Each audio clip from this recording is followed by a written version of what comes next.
Hello students, PSC panchayat के official channel पर आपका स्वागत है।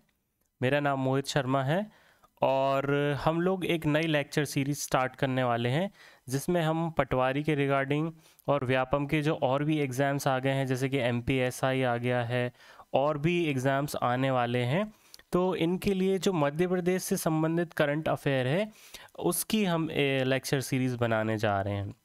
इस लेक्चर सीरीज़ में हम आपको बहुत सबसे ज़्यादा रेलेवेंट जो करंट इश्यूज़ हैं उन पर डेली हम आपको, जिस दिन तक पेपर होगा, मतलब पटवारी का पेपर 15 मार्च से स्टार्ट है, तब तक हम पिछले पूरे साल का 2022-23 का मतलब हम पूरा करंट अफेयर्स कवर करने की कोशिश करेंगे।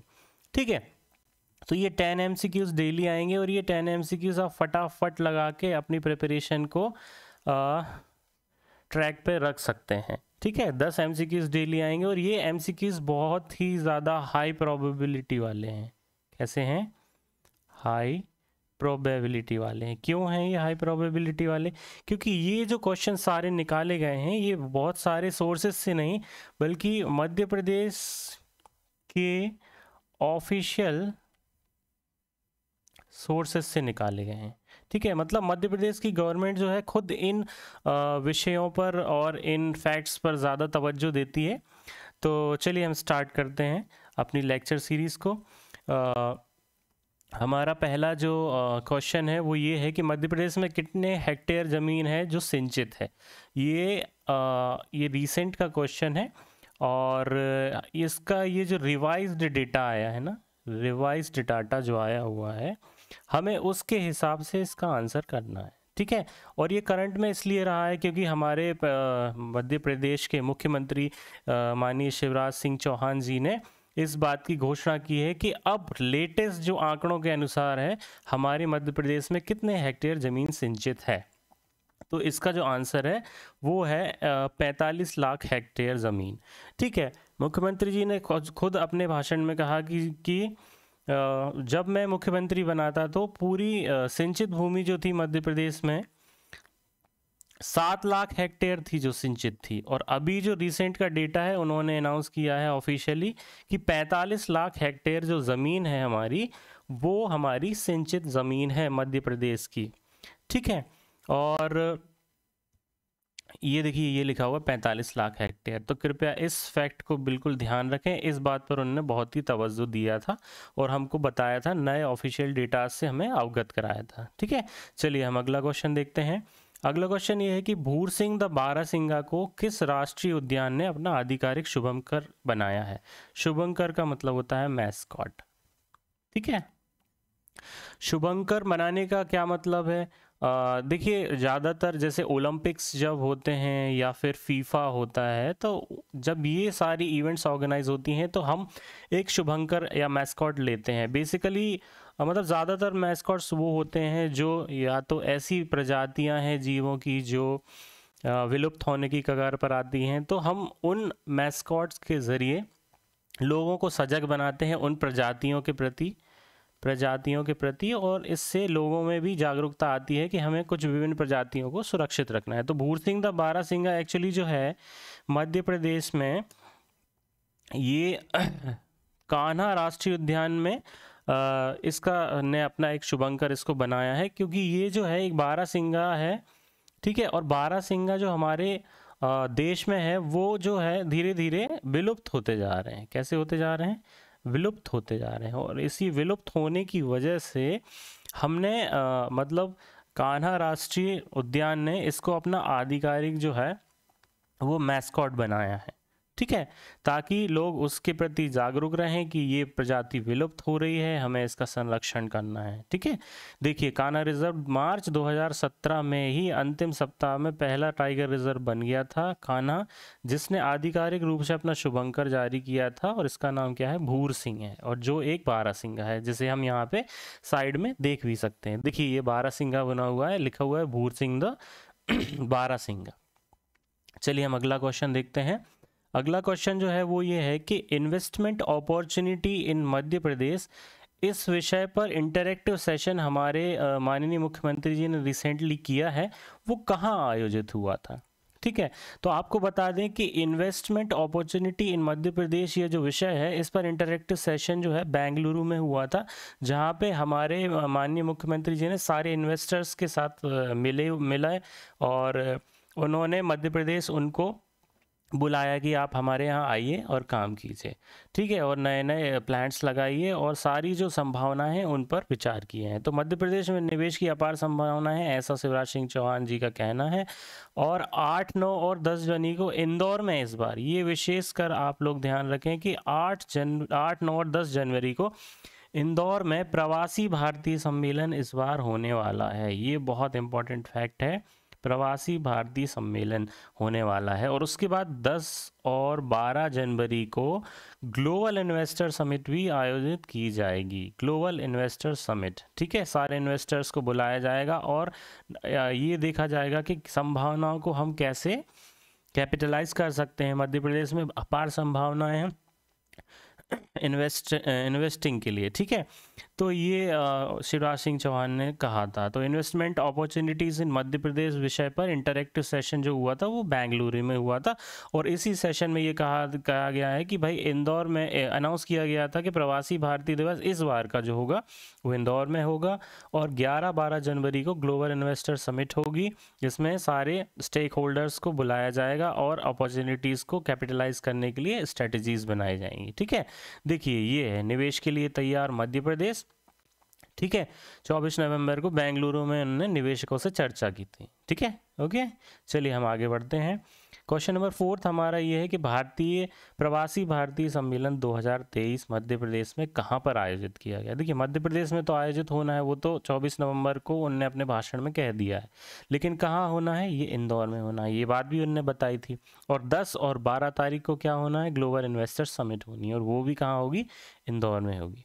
तो इसका आंसर क्या है, मध्य प्रदेश। और वही है, जैसे ग्लोबल इन्वेस्टर समिट जो होनी है वो हमारी होनी है इंदौर में ही, और इंदौर में प्रवासी भारतीय दिवस भी इस बार होना है, ठीक है। चलिए अब कुछ देख लेते हैं कि निवेशकों को लेकर मध्य प्रदेश में होने जा रहे बड़े कार्यक्रम जो हैं वो है इंदौर में 8 से 10 जनवरी तक क्या होने वाला है, प्रवासी भारतीय दिवस, जो कि मध्य प्रदेश सरकार ऑर्गेनाइज करा रही है। इस बार इनको मौका मिला हुआ है। और 11-12 को ग्लोबल इन्वेस्टर समिट, और 2023 में G20 भी यहीं पे ऑर्गेनाइज होने वाला है। तो आप इन फैक्ट्स को याद रखें, ठीक है। चलिए हम आगे बढ़ते हैं। अगला क्वेश्चन है कि स्थानीय जनजाति बोली जो बारेला है, बारेला जो बोली है ना, वो कहाँ की स्थानीय बोली है। मतलब देखिए, बारेला जो है एक्चुअली एक बोली है जो एक विशेष जगह पे बोली जाती है, एक विशेष जगह पे हमारे मध्य प्रदेश में बोली जाती है। और ये जो बोली है बेसिकली जनजाति की बोली है, ठीक है, जनजाति की बोली है। तो इसका आंसर जो है वो है बुरहानपुर। तो स्थानीय जनजातीय बोली जो बारेला है वो कहाँ की स्थानीय जनजाति की बोली है, बुरहानपुर में रहने वाली जनजातियों की बोली है। और ये अभी रिसेंटली न्यूज़ में इसलिए है क्योंकि अभी हमारे यहाँ मध्य प्रदेश में 89 ब्लॉक्स में जो है पेसा एक्ट आ गया है, ठीक है। पेसा एक्ट में क्या होगा कि जनजातियों को उनके अधिकार और अच्छे से मिलेंगे, जनजातियों को अधिकार मिलेंगे, ठीक है। जैसे फॉरेस्ट प्रोड्यूस, मतलब उनके एरिया में जो चीज़ें होती हैं उन पर उनका अधिकार पहले होगा। यदि कोई प्रोजेक्ट आ रहा है तो उनसे सहमति ली जाएगी। यदि माइनिंग के लिए देना है जगह तो भी उनकी सहमति ज़रूरी हो जाएगी। तो एक्चुअली हुआ क्या है कि बारेला एक बोली है जिसमें मध्य प्रदेश की सरकार ने इस बोली में यहाँ रहने वाली, निवास करने वाली जो जनजाति है उस जनजाति को उन्हीं की भाषा में ये पेसा एक्ट समझाया था, पेसा एक्ट समझाया था उनकी भाषा में ही। तो ये बारेला भाषा में उनने समझाया तो उनको समझ में भी आ गया। देखिए, उनको हिंदी आती होगी, बहुत उतनी अच्छी नहीं आती होगी, लेकिन वो अपनी जो स्थानीय भाषा है उसमें ज़्यादा अच्छे से उस चीज़ को समझेंगे। इसलिए उन्होंने, मध्य प्रदेश सरकार ने इस जनजातीय बोली का उपयोग किया ताकि वो जो पंचायत एक्सटेंशन वाला जो एक्ट है ना, पेसा एक्ट, इसमें जो भी चीज़ें हैं नई और जो भी अधिकार जनजातियों को मिले हैं वो उनको एक्सप्लेन करेंगे, ठीक है। देखिए, जनजाति बोली बारेला में ये लिखा हुआ है कि जानिए कि अपने अधिकारों को क्या अधिकार मिलने वाले हैं, और जन जागरूकता के लिए इसका उपयोग किया गया था। मध्य प्रदेश पंचायत उपबंध नियम 2022, विशेष डेटा ये है कि ये 89 ट्राइबल ब्लॉक्स में मध्य प्रदेश के एनफोर्स हुआ है। कितने? 89 ट्राइबल ब्लॉक्स। ये बहुत इंपॉर्टेंट है और ये आ भी सकता है क्योंकि ये रिसेंट की न्यूज़ है और बहुत ज़्यादा चर्चा में भी रही है, तो इस आंकड़े को आप याद रखें। 89 ट्राइबल ब्लॉक्स में जो है हमारे यहाँ पे पेसा एक्ट जो है वो लागू हुआ है। ठीक है, चलिए अगला क्वेश्चन है हिंगलाज रिजॉर्ट कहाँ पे है? हिंगलाज रिजॉर्ट, ये भी हमने क्वेश्चन इसलिए रखा है क्योंकि ये गवर्नमेंट ऑफ मध्य प्रदेश जो है इसको प्रमोट कर रही है। ठीक है, और ये मंदसौर में स्थित है। एक्चुअली मैं इसके बारे में और कुछ बताता हूँ कि मंदसौर ज़िले में जो गांधी सागर डैम है ना, एक्चुअली जो गांधी सागर डैम है उसके किनारे बसा हुआ है ये हिंगलाज रिजॉर्ट। ठीक है, इसमें मोटर बोट सफारी की व्यवस्था है और गांधी सागर अभ्यारण्य भी है, हिंगलाज का किला है और चतुर्भुज नाला और धर्मराजेश्वर मंदिर भी स्थित है। इसका मतलब ये है कि मिनिस्ट्री ऑफ टूरिज़्म जो है, मध्य प्रदेश की मिनिस्ट्री ऑफ टूरिज़्म जो है वो इसको क्या कर रही है? प्रमोट कर रही है। तो हिंगलाज रिजॉर्ट मध्य प्रदेश में मंदसौर पर है। जो गांधी सागर डैम जो वहाँ पे बना हुआ है, गांधी सागर डैम के किनारे ये हिंगलाज रिजॉर्ट जो है स्थित है। देखिए ये एक तरफ डैम है और दूसरी तरफ ये रिजॉर्ट बना हुआ है। चलिए आगे बढ़ते हैं। द नेक्स्ट क्वेश्चन इज एक जिला और एक उत्पाद मध्य प्रदेश की, मंदसौर जिले की पहचान क्या है?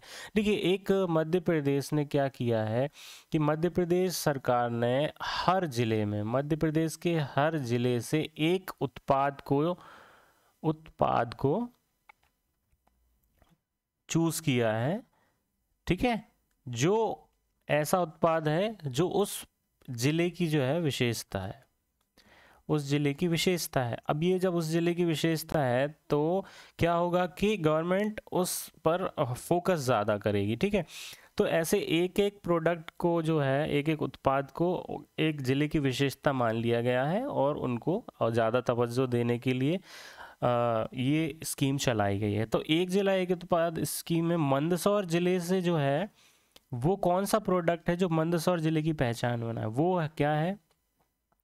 चलिए ये यहाँ पे एक्चुअली एमसीक्यूज में थोड़ा सा दिक्कत हो गई पर मैं आंसर बता देता हूँ। मंदसौर ज़िले में जो है लहसुन, वहाँ का जो लहसुन है ना वो मंदसौर ज़िले की विशेषता है। ठीक है, ये साइड में हम देख लेते हैं, डू विद दिस। मंदसौर ज़िले की पहचान जो है वो क्या बना हुआ है? लहसुन बनी हुई है। और मंदसौर में सफ़ेद चांदी के नाम से पूरे देश में प्रसिद्ध है यहाँ का लहसुन। क्या नाम से? सफ़ेद चांदी, सफ़ेद चांदी के नाम से पूरे देश में प्रसिद्ध है यहाँ का लहसुन। इस बात का विशेष ध्यान रखना है। ठीक है, और सारे, और अभी हम क्या करने वाले हैं कि मध्य और जो भी उत्पाद हैं बहुत सारे ज़िलों के, उनके लिए हम एक अलग से वीडियो बनाएंगे ताकि हमें याद हो जाए। ठीक है, तो आप इस बात को ध्यान रखिएगा। नेक्स्ट क्वेश्चन है कि पीएम कुसुम जो योजना है पीएम कुसुम योजना और उसका कौन सा सेक्शन किस क्षेत्र से संबंधित है? ठीक है, तो एक्चुअली ये जो है सौर ऊर्जा से संबंधित है। चलिए मैं बताता हूँ और इसमें बा है और एक सा सेक्शन भी है, तो हम पढ़ लेते हैं पहले कि पीएम कुसुम योजना में एक जो घटक है उस घटक के तहत 500 किलोवाट से लेके 2 मेगावाट है ना, 500 किलोवाट्स टू 2 मेगावाट्स की जो क्षमता वाले हैं आपको सौर ऊर्जा संयंत्र विकसित करने की योजना बनाई गई है और यहाँ पे इसको कुछ सब्सिडीज भी आपको गवर्नमेंट देगी। तो जो सेक्शन है वो सौर ऊर्जा के लिए, सौर ऊर्जा यंत्र के लिए, सोलर प्लांट के लिए। ठीक है, सोलर प्लांट के लिए। और इसका जो एक बा है, ध्यान रखिएगा, जो बा सेक्शन है, घटक बा है, वो किसानों को सोलर पंप के लिए जो है सब्सिडी देगी, सोलर पंप बनाने के लिए, जिसमें अनुदान जो होगा वो 90% अनुदान जो है उनको गवर्नमेंट की तरफ से मिलेगा। ठीक है, तो जो योजना है, ध्यान रखिए, जो योजना है कुसुम की वो काय के लिए है? सौर संयंत्र के लिए। ठीक है, और बा जो सेक्शन है वो काय के लिए है? सोलर पंप के लिए। ध्यान रखिएगा इसका, सोलर पंप के लिए है। अब एक बात बताइए, ये सोलर पंप के लिए है और ये अलग है, तो इसमें से यदि क्वेश्चन आएगा तो आपको कन्फ्यूजन ज़रूर होगा, तो इसलिए बहुत अच्छे से आपको ध्यान रखना है। इसमें एक सेक्शन और है घटक सा, जिसको अभी आने वाला है, अभी आया नहीं है, तो जब वो आ जाएगा तो हम उसके बारे में चर्चा करेंगे। ये है, देखिए, पीएम कुसुम योजना 2020। इसमें आपको सौर ऊर्जा यंत्र लगाने के लिए, संयंत्र लगाने के लिए आपको गवर्नमेंट जो है हेल्प करेगी। ठीक है। The next question is, Mowgli land के नाम से मध्य प्रदेश में कौन सा नेशनल पार्क प्रसिद्ध है? देखिए, ये कई बार मोगली जो है न्यूज़ में आया है इस वजह से, क्योंकि हमारे मध्य प्रदेश में ही जो पेंच टाइगर रिजर्व है या पेंच नेशनल पार्क है, उस जगह पे ये मतलब इसको स्पेशलाइज किया गया है ना, ताकि वहाँ की प्रजातियों को जो है संरक्षण मिल सके। तो हम ये कह सकते हैं कि मोगली लैंड के नाम से जो है पेंच मध्य प्रदेश में पेंच नेशनल पार्क प्रसिद्ध है। और हम जानते हैं कि मोगली, जैसे हमने बचपन में देखा हुआ है, एक कार्टून आया करता था जिसमें एक बच्चा होता था जो अपने पेरेंट्स से बिछड़ गया था और फिर वो जानवरों के बीच में रहने लगा और उन्हीं के जैसा व्यवहार करने लगा और उनके साथ रहा। तो पेंच को जो है मोगली लैंड के भी नाम से जाना जाता है। इसमें मोगली सफारी का भी एक वो है, मोगली सफारी भी कहते हैं, वहाँ पे ये होती है। आप जाएंगे, आप घूमेंगे तो आपको पता चलेगा। मोगली लैंड के नाम से पेंच जो है वो प्रसिद्ध है। ठीक है। आप देखिए, इसके साथ कान्हा का भी हमने क्या पढ़ा था, भूर सिंह पढ़ा था। भूर सिंह क्या है, उसका मैस्कॉट है। ठीक है। पन्ना टाइगर रिजर्व, पेंच और बांधवगढ़, ये 3 हो गए। ठीक है। और चौथा है पेंच। अगला क्वेश्चन ये है, मध्य प्रदेश का सबसे बड़ा बांध कौन सा है? सबसे बड़ा बांध कौन सा है? बाणसागर बांध है सबसे बड़ा। ये बाणसागर कहाँ पे पड़ता है? ये पड़ता है, देखिए, मंदसौर में पड़ता है। ये मंदसौर में पड़ता है बाणसागर बांध। और ये किस पर पड़ता है? ये पड़ता है चंबल नदी पर। चंबल नदी पर ये पड़ता है, ये वाला डैम। ये मध्य प्रदेश में बाणसागर डैम जो है मंदसौर में है और ये मध्य प्रदेश का सबसे बड़ा बांध है। ठीक है। इंदिरा सागर बांध की बात करें तो कहाँ पे इंदिरा सागर बांध की यदि हम बात करें तो ये खंडवा में है, ये नर्मदा रिवर पर है। ठीक है। और नर्मदा रिवर पर है और काफ़ी बड़ा बांध है ये। और बरगी डैम कहाँ पे है? हमारे जबलपुर में है, मध्य प्रदेश के जबलपुर ज़िले में है। जबलपुर ज़िले एक चीज़ के लिए और फेमस है, जो कि है मार्बल रॉक्स के लिए प्रसिद्ध है। और अगला है राजघाट बांध। राजघाट बांध जो है वो मध्य प्रदेश और उत्तर प्रदेश की सीमा बनाता है, ये विशेष ध्यान रखिएगा। मध्य प्रदेश और उत्तर प्रदेश की ये जो है सीमा बनाता है, आपको ये चीज़ ध्यान रखनी है। ठीक है। चलिए, थैंक यू। अच्छा, ये बताना था कि ये सारे जो क्वेश्चंस हम पढ़ रहे हैं, ये सारे क्वेश्चंस करंट से इसलिए हैं क्योंकि ये इस पे मध्य प्रदेश की जो गवर्नमेंट है वो खुद ही इन चीज़ों को क्या कर रही है, प्रमोट कर रही है। ठीक है। और जब मध्य प्रदेश गवर्नमेंट प्रमोट कर रही थी, हॉट टॉपिक्स हैं, इसलिए ऐसे ही रोज़ 10 क्वेश्चंस जो है हम आपके सामने मध्य प्रदेश गवर्नमेंट की प्रायोरिटी वाले लाते रहेंगे, आप देते रहिएगा। तब तक आप एक विशेष काम जो कर सकते हैं वो हमें मोटिवेट करने के लिए सब्सक्राइब कर दीजिए तुरंत, और फिर हमें अपनी जो रिक्वायरमेंट्स हैं एग्ज़ाम से रिलेटेड वो बता दीजिए कि आप और किस चीज़ पे वीडियोस चाहते हैं। हमारे चैनल पर हिंदी के बन ही रहे हैं और भी करंट चीज़ें हमारे यहाँ पे, ये अंग्रेजी माध्यम के टीचर भी हैं, हिंदी के भी हैं। सब्सक्राइब करिए, रिक्वायरमेंट बताइए और लाइक भी करिए। ठीक है। आप शेयर भी करिए ताकि ज़्यादा से ज़्यादा लोगों तक जाए। और ये जो क्वेश्चंस हमारे हैं ये बहुत ही ज़्यादा हॉट टॉपिक्स हैं, इसलिए इनके आने की संभावना बहुत ज़्यादा है।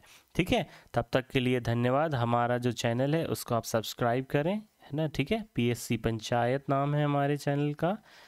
ठीक है। ओके, आप सब्सक्राइब कर दीजिए, लोगों तक शेयर भी करें और कमेंट बॉक्स में ज़रूर लिखें कि आपको और क्या रिक्वायरमेंट्स है एग्ज़ाम से रिलेटेड। ठीक है। Thank you very much. Have a good day.